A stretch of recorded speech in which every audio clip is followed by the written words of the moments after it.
session in 2021.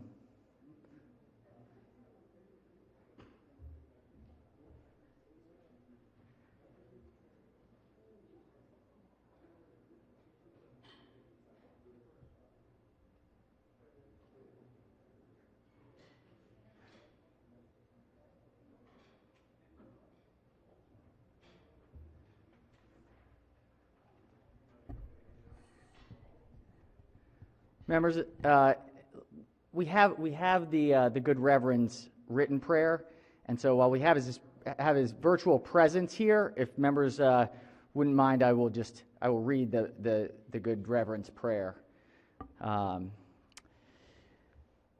Heavenly Father, creator of all life and sustainer of the universe, you call your people who are all created in your image to be reconciled with each other in truth, in justice, and in love. When we look around, we can see signs of your promises for the fullness of time. We see evidence in friendships that transcend racial, cultural, ethnic, and generational barriers. We see evidence in hospitality to strangers. We see evidence in the abundance of responses to needs all around us. We see evidence in solidarity with the struggles of the oppressed. But we also see evidence in our own brokenness, our fears, and our resistance. It is clear, O God, that we want change, but we don't know how to create or affect change. Show us, dear God. Teach us your way. Transform us more fully to your will for our lives. For you, O God, are the foundation of our faith, for we know that it is in you that we live and move and have our being. We pray for each of these legislators. For this challenging time, we ask that you grant them wisdom, courage, and strength beyond their years and abilities. Fill them up and empower them to be your vessels, that they may pour out your love and spread it among us. We ask this all in the name of the one who made us and makes us one. Amen. Chair recognizes the senator from the 17th District. Thank you, Mr. President. And I can take off my mask when I'm standing and speaking, or no? You cannot, Senator. Do not. Okay. Okay. Thank you, Mr. President. I am regretting that we can't hear the inspiring words and the passion of Reverend Moultrie from Mount Calvary Baptist Church in Rockville. Not only does he guide and inspire his congregants, but he also has stepped up as a leader in the community to help those in need during COVID with food and other types of support for students and others. So I ask, Mr. President, that these remarks be journalized. Without objection, we will most certainly journalize the remarks, and we do apologize to the Reverend Senator. Please make sure that we extend. We will figure out these technology hiccups along the way. We're sorry that he had to be sort of the guinea pig today. So without objection, we will journalize the Reverend's invocation. All right. Has everyone recorded their presence? Has everyone recorded their presence? Double checking that everyone has recorded Yes. Mr. President. Senator. Chair recognizes the Senator from Montgomery County. I don't know whether you're trying to send me a little hint or something, but gently. My yes is not recording on the board my presence. So, it just may be one of those things. Speaking of technology. It sounds like in the system, the vote has registered. For some reason, it is not registering on the board. That's the same for the senator from Prince George's as well.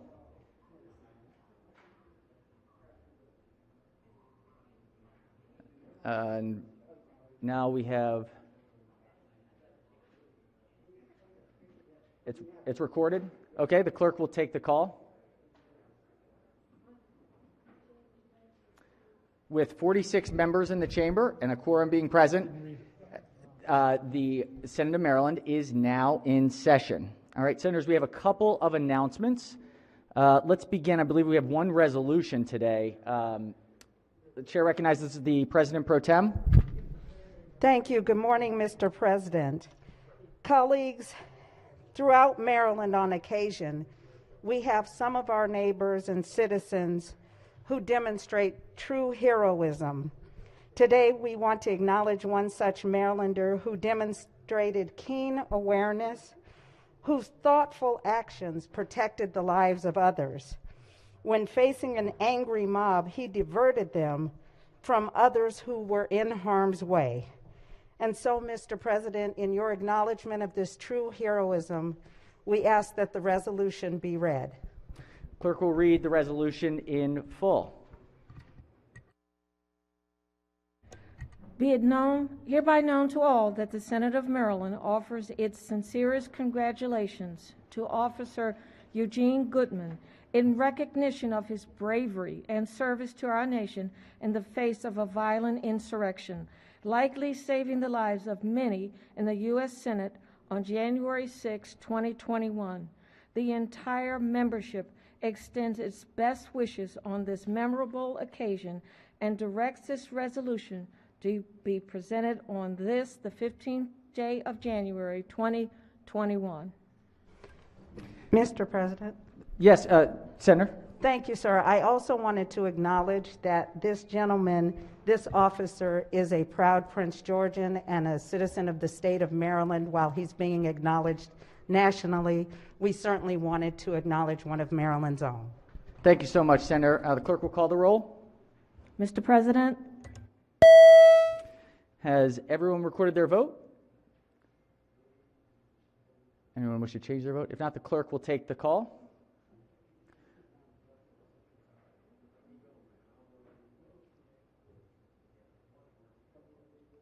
Can we take the call?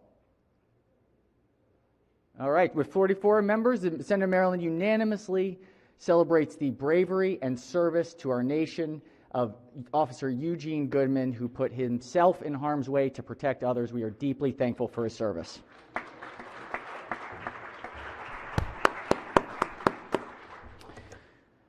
All right, other announcements. Any other announcements? It does not appear so. A couple announcements, administrative notes. Senators, just a few observations and reminders. These are sort of gentle reminders. For masks on the floor, please remember, and thank you, the Senator from District 17 pointed out, masks are on at all times, and masks cannot be vented. They can't be the vented masks. They have to be fully covering masks without openings. And please remember to keep your mask above your nose the entire time that we are here. A mask is only as good as it is worn correctly. The other thing, and I'll remind members at the end of the day today, is we're trying to clear the chamber once we are done. So please, I know it's hard, but avoid kind of the temptation of congregating and catching up. And if you do, just please, especially best idea is to do it outside. So we're going to try and make sure that we exit the chamber quickly here at the end of the day. All right. Anything before we jump into things? Okay, let's get to work. First thing we have today are bills. We've got a number of bills. We actually hit the 400 mark today with these bill introductions. So the clerk will read the first calendar. Introductory Senate Bills number 11. Senate Bill 357, Senator Rosapep, Joint Committee on Workforce Development, Finance, and EHE. Majority Leader moves so be considered the reading of the bills. Clerk will read the next calendar. SJ 5, Senator Riley, Comprehensive Health Education Program, Female Monthly Cycle Tracking for Adolescent Girls, EHE. Senate Bill Majority Leader SJ6. moves so be considered the reading of the bills. Next up, we have an announcement by the President. We have a few bill reassignments. Clerk will read the announcement. In accordance with Rule 33D, the following legislation has been reassigned as indicated below. Senate Bill 14, Senator Kelly, compensation to individual erroneously convicted, sentenced, and confined. The Walter Lomax Act, reassigned to judicial proceedings. Clerk, the announcement is read and adopted. The clerk will read the next announcement. In accordance with Rule 33D, the following legislation has been reassigned as indicated below. Senate Bill 398, Senator Carter, Mental Health Law, petitions for emergency evaluation procedures reassigned to Finance. All right. Next order of business we're going to take up are the veto calendar. Let's go to the first calendar. The clerk will read the first calendar. Special Order Calendar Number 1, Calendar of Vetoed Bills, 2020 Policy Bills. Shall the bill pass notwithstanding the objections of the Chief Executive? Chair recognizes the Majority Leader. Thank you, Mr. President. I'd like to make a motion to special order this calendar of vetoed bills to Friday, January 22nd. Majority Leader has moved to special order this calendar until Friday, January 22nd. Without objection, so ordered. The bills will be special ordered to Friday, January 22nd.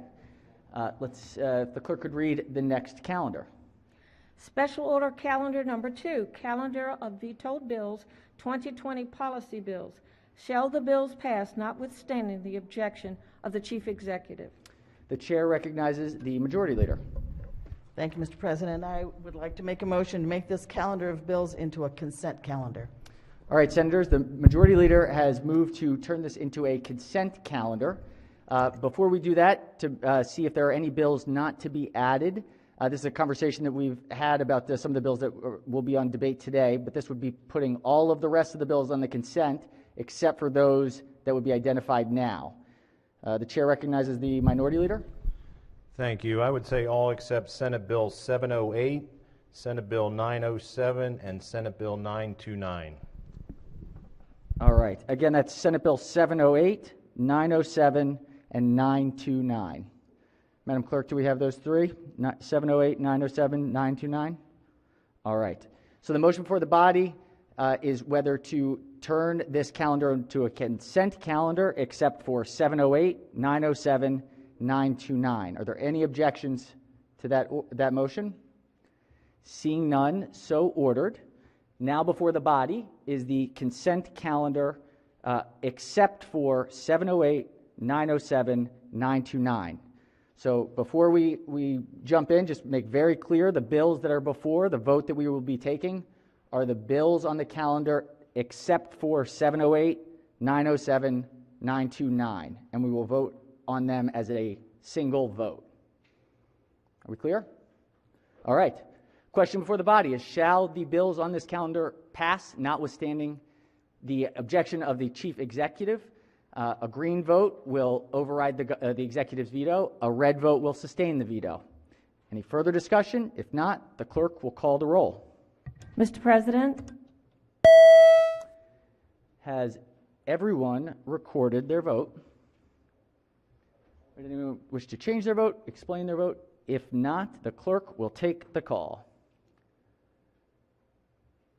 With 30 votes in the affirmative and a 3/5 majority having been achieved, the bills are overridden. The clerk will read, we have a message to send to the House. The clerk will read the message.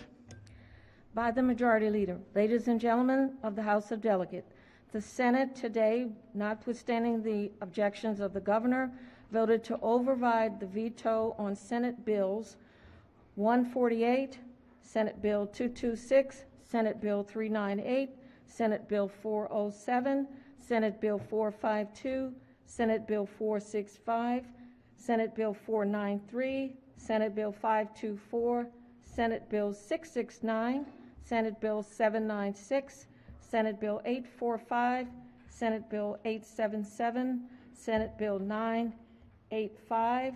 Said bills are sent to you for your consideration by order Nicole M. Alexander. The message Secretary. is read and adopted.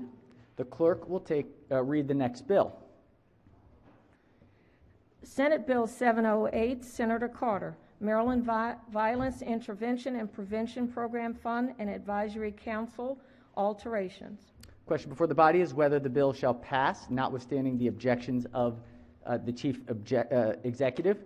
The chair recognizes the senator from Harford County. And just a quick note, Senators, it is a bit challenging to see, as many of you all know. If we can, as much as possible, get into the habit of hitting the request to speak button, which will let the chair know that a senator would like to speak, and then also at the appropriate time, please stand and request to speak by saying Mr. President, and we'll do our best to make sure that we get it, try and go back and forth in debate. So with that, Chair recognizes the senator from Harford County. Thank you, Mr. President. Colleagues, just briefly, this bill makes changes to the $3.6 million Safe Streets Grants Program by increasing the grant limit from $300,000 to $600,000, and it also allows Baltimore City to use the grants to pay city employees.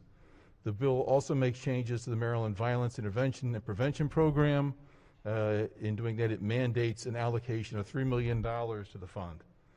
These two I'll call them soft programs as opposed to serious on crime, were intended to supplement basic criminal justice, not to replace the basic criminal justice.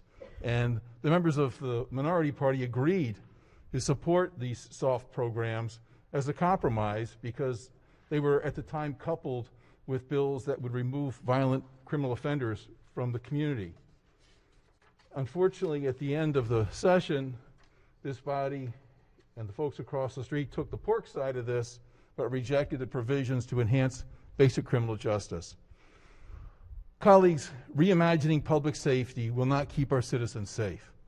As violent crime has dropped around the country, here in Maryland, violent crime in our urban centers continues at record levels.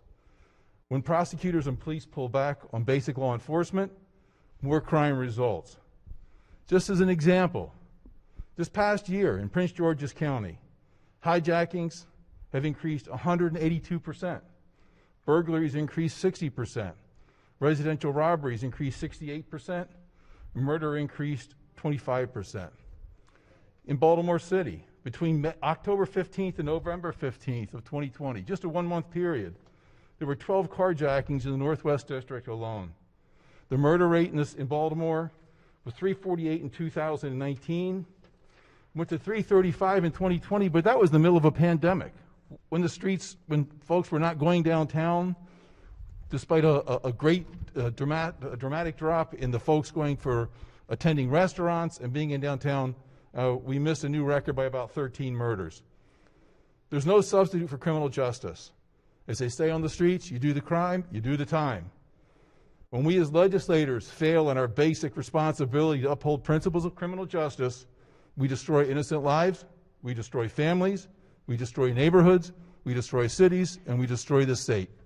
Colleagues, I ask you to vote to sustain the governor's very wise veto of Senate Bill 708. Thank you. All right. Question is on the veto override of Senate Bill 708. Any further members wish to speak? Any further discussion? If not, Mr. President? Yes, Chair recognizes the senator from the 41st District. Thank you, Mr. President. I just want to urge this body to support its earlier decision to pass this measure by a large percentage. This bill, frankly, with the good senator that just talked about, this bill actually addresses those issues. It's well established that in order to effectively reduce violent crime, you need 5 components. You need prevention, intervention, enforcement, rehabilitation, and reentry.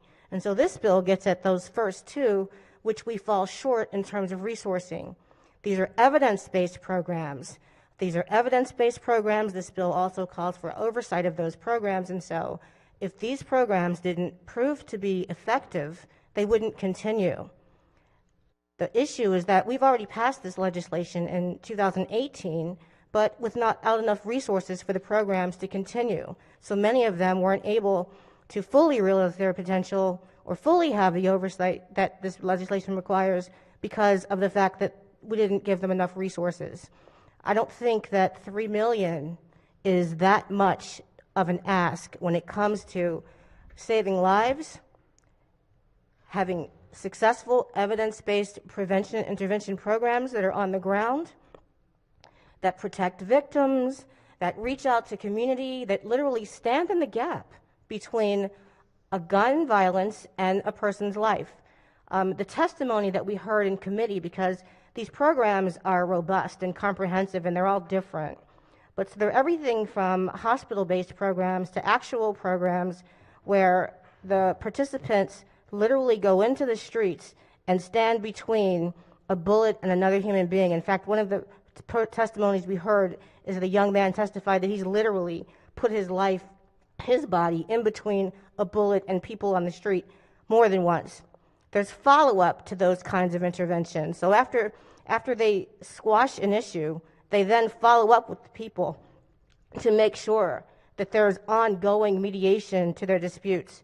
I think that we would be remiss if we actually do care about the violent crime in Baltimore and all across the state, if we fail to pass this measure.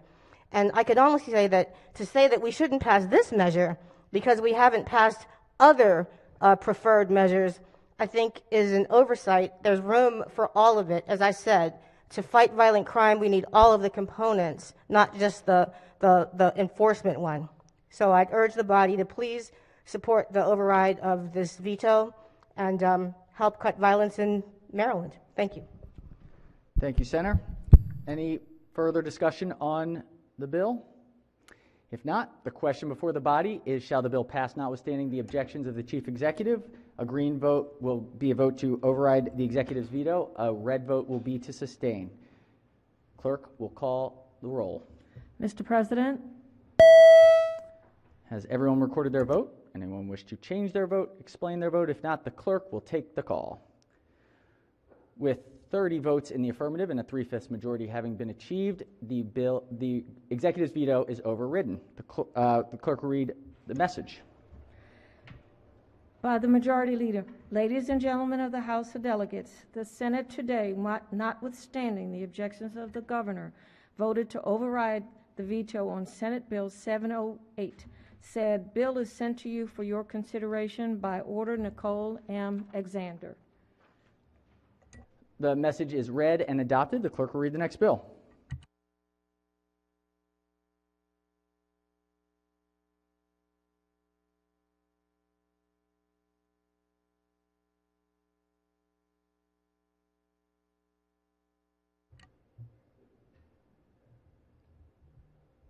There we go.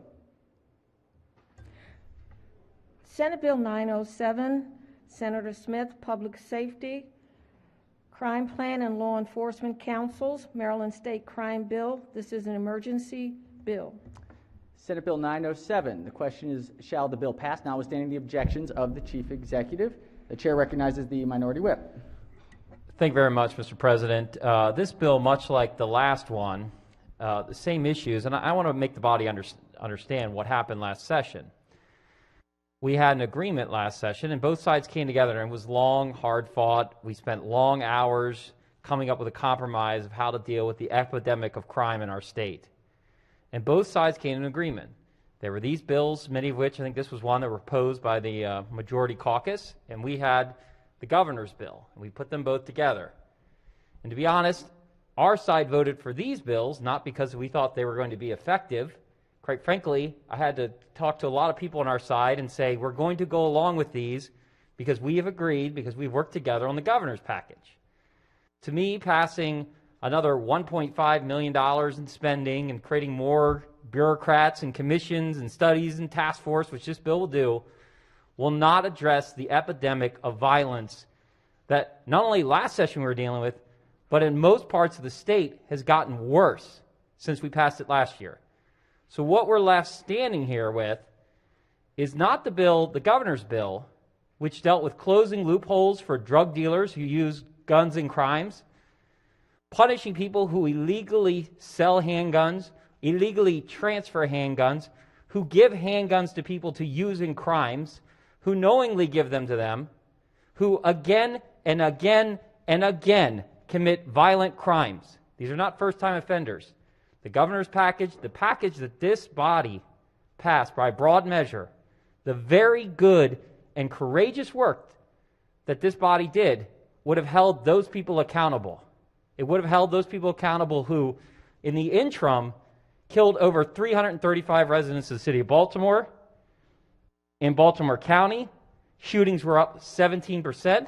In my county of Frederick County, which my state's attorney doesn't ever remember a year of us having more than 6 or 7 homicides, had 16 this year.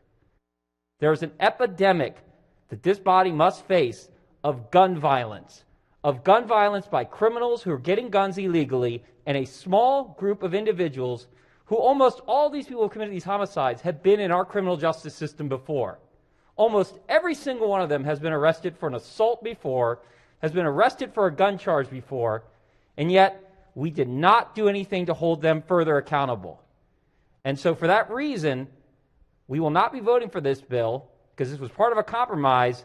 We held up our end, but this being up here does not hold up the other end. We should have held the House accountable. There are 2 chambers here. In the Senate, We should not abdicate our responsibility just because the House didn't want to do the right thing. And I would hope that we can work together again as we did last year and address this, because there is a real epidemic and people are dying. So I will be voting against this, or to sustain the governor's veto.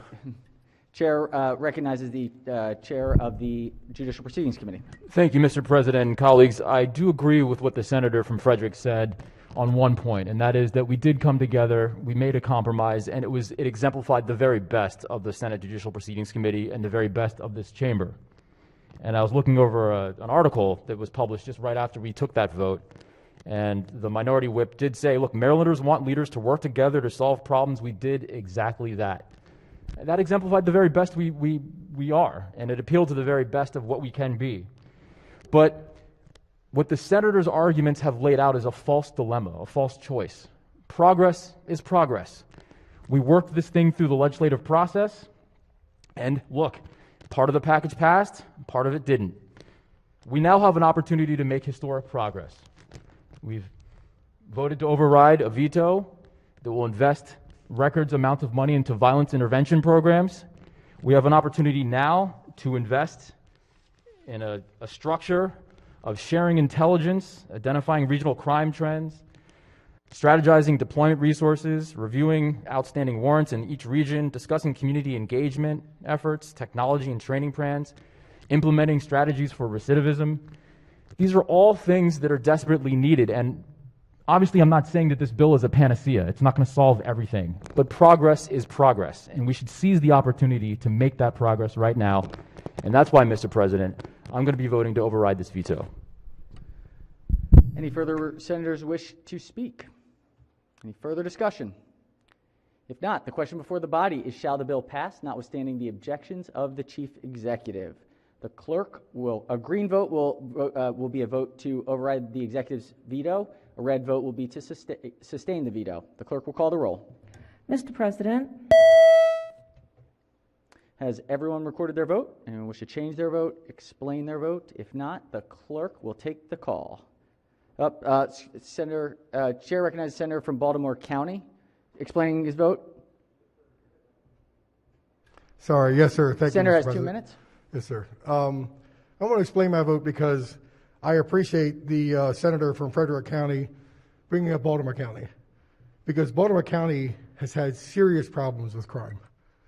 We have our homicide rate has been unbelievably bad, and it's getting worse.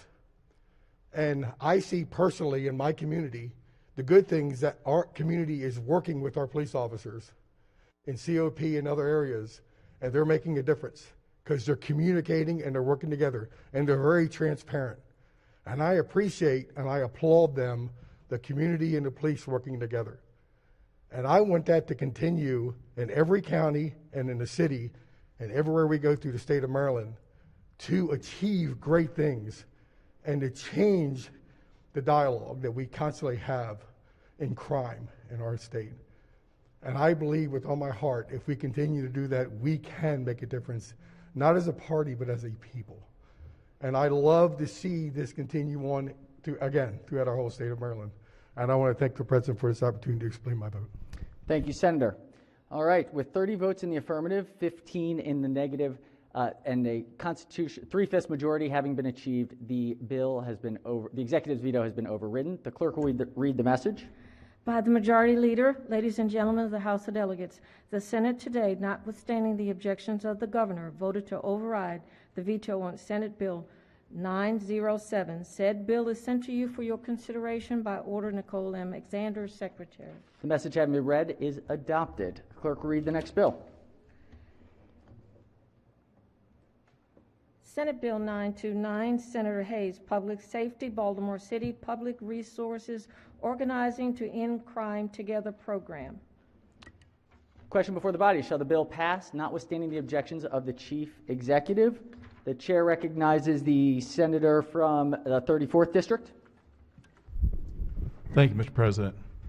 Colleagues, this bill has really two parts. The first relates to expansion of concurrent jurisdiction between Maryland State Police and Baltimore City Police to do traffic stops in the city.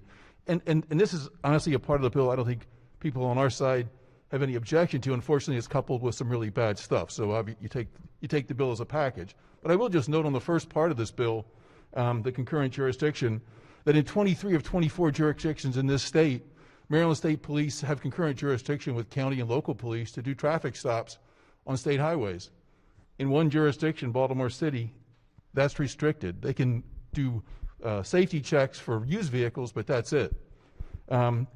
This is, I would just encourage the sponsors of this legislation to look at expanding that, because I got to tell you, concurrent jurisdiction has proven in my county, and I think across the state, to be the greatest deterrent for police misconduct that we've seen, where one officer who's not part of a particular investigating group walks up and sees something that doesn't pass the smell test and reports it.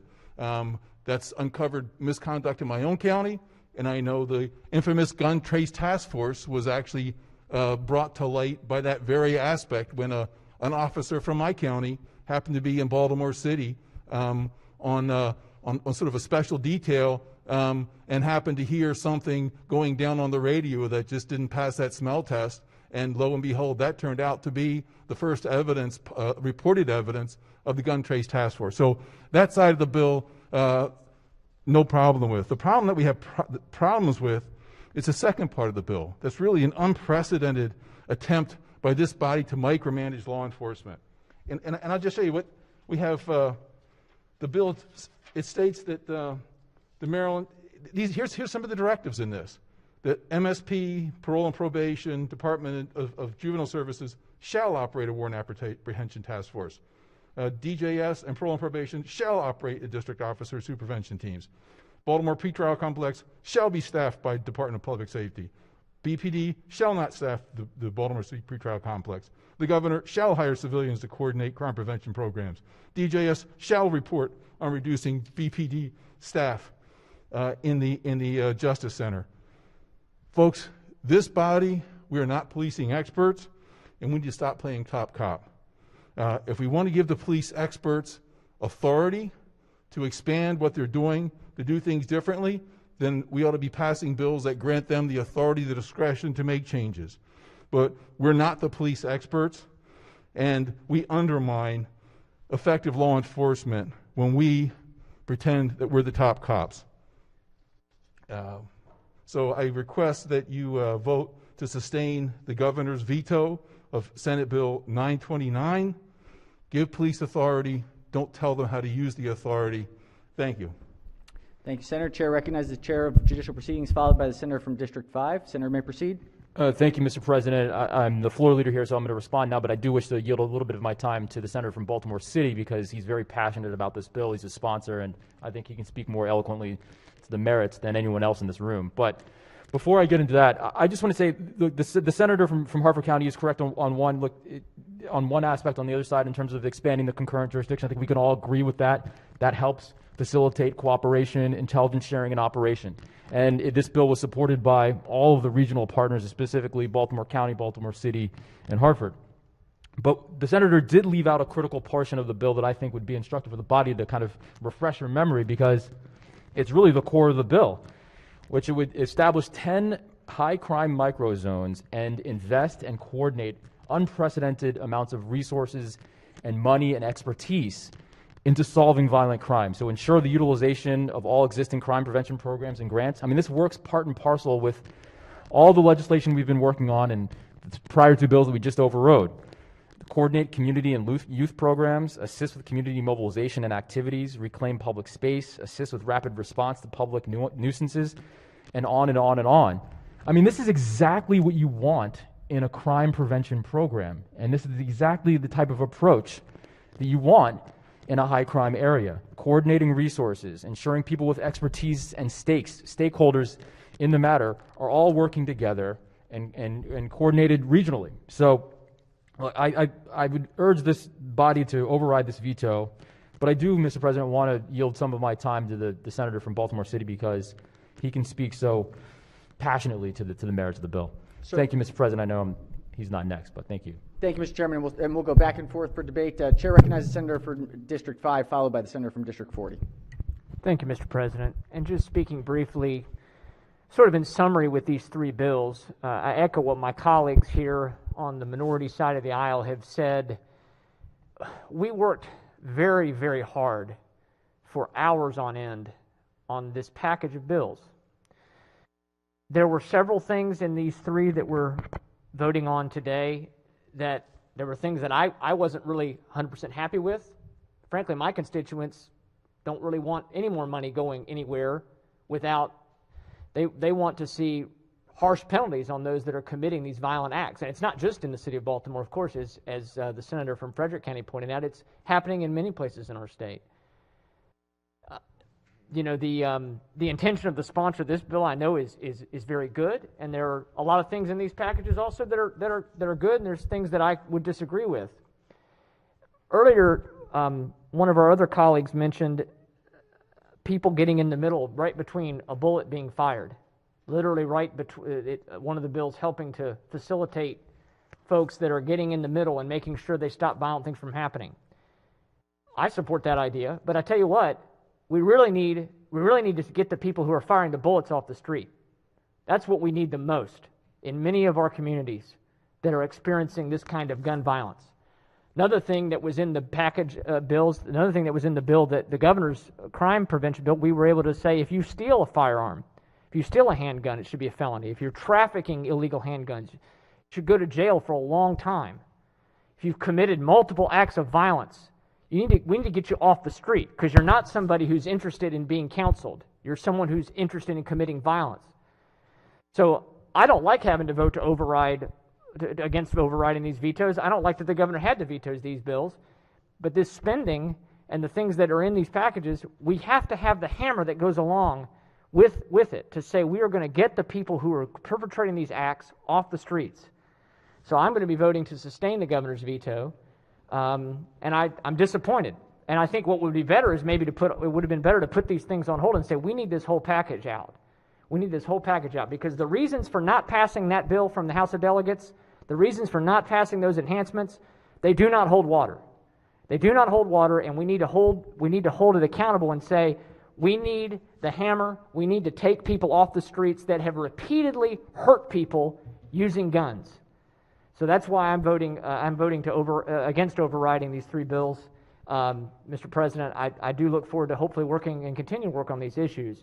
But we really need to we should be sending a strong message today, and with these overrides, we are not sending the right message. Thank you, Mr. President. Thank you, Senator. Chair recognizes the senator from the 40th District. Thank you, Mr. President. Thank you, colleagues, for your support of Senate Bill 929. Last session, there was a lot of talk about crime, mostly in Baltimore, but throughout the state of Maryland. I've lived in Baltimore all my life, native Baltimorean, and I've seen the devastation that it's caused on so many families. And the gentleman on the other side of the aisle talked about expertise, and no, I don't profess to be an expertise, but I spent greater than 7 years as a community organizer and assistant deputy mayor for the city of Baltimore, overseeing the Baltimore City Police Department. And many of the things that are incorporated in this piece of legislation embodies what the cooperation that law enforcement need. The gentleman talked about concurrent jurisdiction, and it's really, really important that all of our law enforcement agencies work together along with communities. And the fact that this legislative body identified the task force to work together and showed our support through this legislation and working to address crime in our communities are very important. What was missed was what was identified in the bill is also an officer safety piece of legislation to protect our men and women who go out there every day and put their lives on the line. I have 3 uncles that are law enforcement officers in this state. My little brother currently serves as a Baltimore County police officer. And to have individuals that aren't familiar with urban areas and up and down streets put officer lives in safety. And so, yes, we've asked as Baltimore City legislators that we need the cooperation and the support of the state resources, but we've identified a very narrow path in what that help looks like. And we recognize the importance of making sure that our state police officers that put their lines on every day are not compromised in urban areas for which they weren't trained for. And so I appreciate the support for this legislation. I thank the chair of JPR for articulating a very important piece of this legislation, in that it empowers individuals from those jurisdictions with lived experiences to be a part of the solution in the communities that they represent, in conjunction with law enforcement and the other state agencies. Colleagues, we supported this bill almost unanimously last year, and I ask that we sustain the veto of the governor. Thank you, Senator. Are there any senators who would wish to speak who have not yet spoken? Seeing none, Chair recognizes the senator from the 34th District. Thank you, President. Just briefly, because I don't want to be misunderstood on this. I'm not opposed to us providing for task forces. I'm not opposed for us creating the synergies that bring law enforcement professionals together. The challenge I have is that when legislation reads like it's a mayor's directive, that belongs to the mayors. When it reads like it's a governor's directive, that belongs to the governor. We ought to be setting up bodies, groups that can come together and provide the authority for police officers to come together and exercise and to develop plans for police agencies. What's not, in my view, a good form of governance is for this body to be listing in statute specific directives for law enforcement. If it's that great, if it's that intuitively obvious, don't worry about it. They'll do it. All you got to do is set it up, provide the authority to do it, and the police and the police entities will do it. So that's my only point. I, again, urge the body to sustain the governor's veto. Thank you. Thank you, Senator. Any further discussion? If not, the question before the body is, shall the bill pass notwithstanding the objections of the chief executive? A green vote will override the executive's veto. A red vote will sustain. The clerk will call the roll. Mr. President. Has everyone recorded their vote? Anyone wish to change their vote? Explain their vote? If not, the clerk will take the call. With 30 votes in the affirmative, Senate Bill 929 having received a 3/5 constitutional majority, the executive's veto has now been overridden. The clerk will read the message. By the majority leader, ladies and gentlemen of the House of Delegates, the Senate today, notwithstanding the objections of the governor, voted to override the veto on Senate Bill 929. Said bill is sent to you for your consideration by order Nicole M. Alexander, Secretary. The message having been read is now adopted. Senators, the desk is clear. The desk is clear, which means no afternoon session. So 3 to 5 has been freed up. Let's see, other announcements. Let's start with committee announcements. Chair recognizes the chair of the Finance Committee. Thank you, Mr. President and members. Since we won't be back here for a while, I'll just give you a quick synopsis of what we'll be doing in the interim. We have bill hearings on Tuesday, Wednesday, and Thursday at 1 p.m. And on Tuesday, the 19th, we'll be focused on some local government issues, insurance bills, transportation, including the Port of Baltimore, and public health. On Wednesday, we have, I think, 7 bills.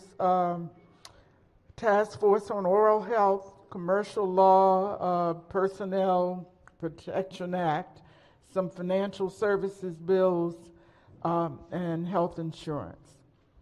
On Thursday, we have, it looks like, 7 bills. The Maryland Office of the Inspector General for Health is one of those bills. It sounds like something new that might be promising. We'll deal with electricity, renewable energy portfolio standard, the biomass, Luke Mill, so people who are interested in that. Business regulations and perpetual care at cemeteries in Maryland, and a perpetual care fund, how it ought to be distributed. On Tuesday, about 30 minutes or so after the conclusion of our bill hearings, we will be voting. That's it. Thank you, Madam Chair. Thank you. Very different session. We're going to do the whole week ahead. Chair recognizes the Chair of Education, Health, Environmental Affairs. Thank you, Mr. President and members of the Senate. On Tuesday at 11 o'clock, the Education, Health, and Environmental Committee will meet for a voting session. We'll be looking at some of the departmental bills we heard yesterday. You'll get a list today before 5 o'clock or 4 o'clock of those non-controversial bills.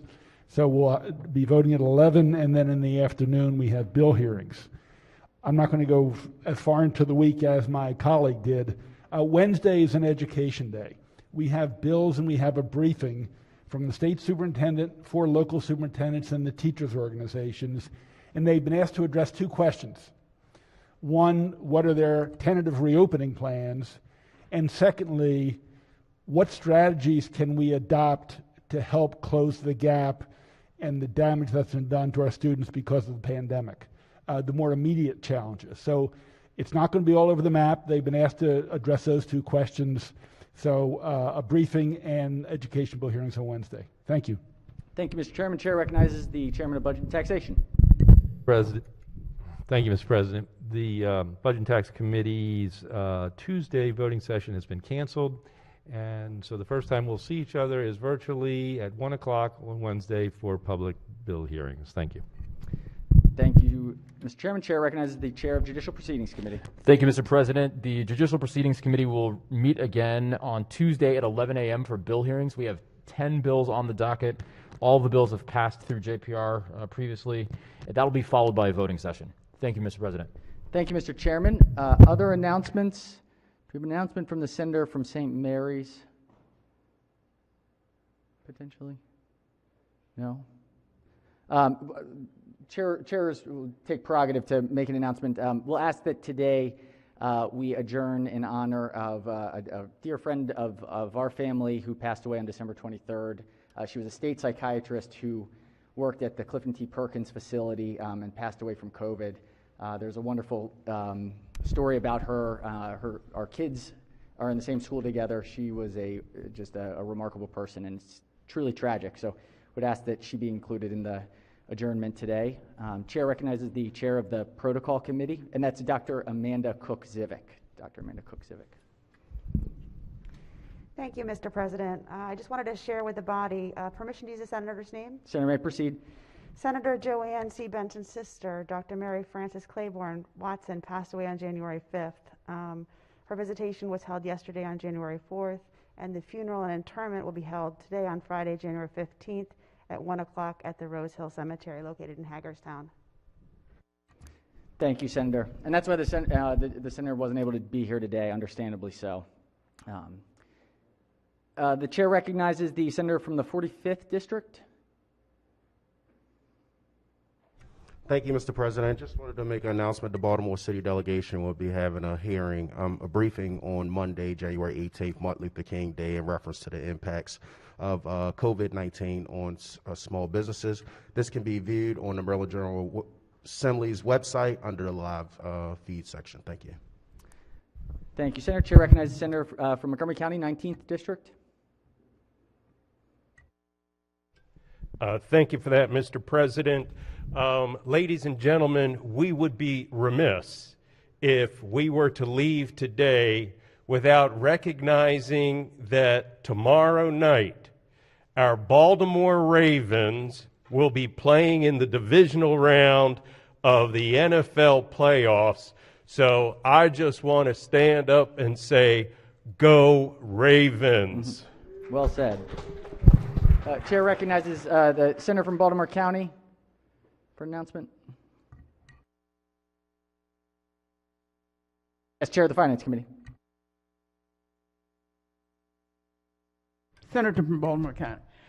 Colleagues, I don't know if you saw in the A section of the Washington Post yesterday, I think it's page 21, that thousands and thousands of Social Security checks are not making it through the mail. There are people not getting them. And as I've listened today to issues that all of us are wrestling with, whether they are criminal justice or health care related or social disorganization, people are going through hell. And many of them haven't just have no access to normal resources of all kinds, including mental health, and I won't say more, but this pandemic is really impacting all of our constituents, no matter what the demographics of our respective districts look like. And when they can't get their Social Security checks because the mail has been so disrupted structurally, and it looks like it's still ongoing, that we would get a message like that. We should all be grateful that we're here and have the opportunity to try to make a difference and work together as best we can. Thank you. Thank you, Senator. Check the senator from 29th District. Thank you, Mr. President. Colleagues, I would like to take a moment to tell you about Master Police Officer Christine Peters. And if you saw yesterday, she lost her life in a battle from an injury she sustained beginning of January. She was working on duty. She was hit by a car that actually went by. She was helping another accident victim. She was struck and she died yesterday and sustained of her injuries. She was a mom. She had a couple children.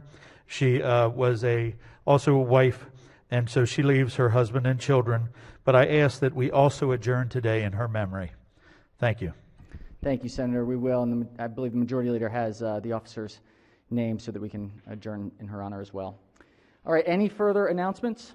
It doesn't appear so. Just a few logistics and administrative notes. First, we will be adjourning until Wednesday for a pro forma session. So these were part of the Rule 118. The governor's budget is one of the bills, and we hope to also receive the Relief Act, which we unfortunately have not yet received, but we will want to get it in right away. So we're going to meet for a pro forma session, which is just the Majority Leader, Minority Leader, and the Chair, just for the purposes of getting bills across the desk. It'll be a quick in and out. So other members are encouraged or do not have to be present. It will just be administrative functions and taking messages and bill introductions. The next administrative note is that for members of the Judicial Proceedings Committee, if you could just swing by in a socially distanced way to the lounge. We have the tablets for committee room voting in the case that we are doing floor activities from the committee rooms. And Casey from the chair's office will be taking a fingerprint scan to use for the iPads for the remote voting system to verify identity on those systems. So you'll only be able to vote from your particular iPad, and the fingerprint will be part of the verification check. And we're going to do it committee by committee. So JPR is today, and if you could just go through to the lounge, it will be very, very quick. The last administrative note is that we have a new Twitter account that is being that's out there. It's MDGA Hearings, that is announcing and tweeting out every new committee hearing or committee vote session. So it'll be on the website, but we're trying to offer a few more notifications out there for constituents and advocates and stakeholders to know what we're doing in this very, very virtual environment. That's all I got. Any other announcements before we do a quorum call? And again, remember, masks above the nose throughout the entire session, please, senators. The new habits, they're crucial. Quorum call before adjournment. Mr. President? Has everyone recorded their presence in the chamber? If so, the clerk will take the call. With 45 members in the chamber and a quorum being present, the Senate of Maryland remains in session. Chair recognizes the Majority Leader. Thank you, Mr. President. I move that the Senate of Maryland adjourn to a pro forma session on Wednesday, January 20th. And I also move that we adjourn in honor of Police Officer Christine Peters, Dr. Mary Frances Claiborne-Watton, and Dr. Amanda Cook-Zivick. Without objection, so ordered, and go Ravens.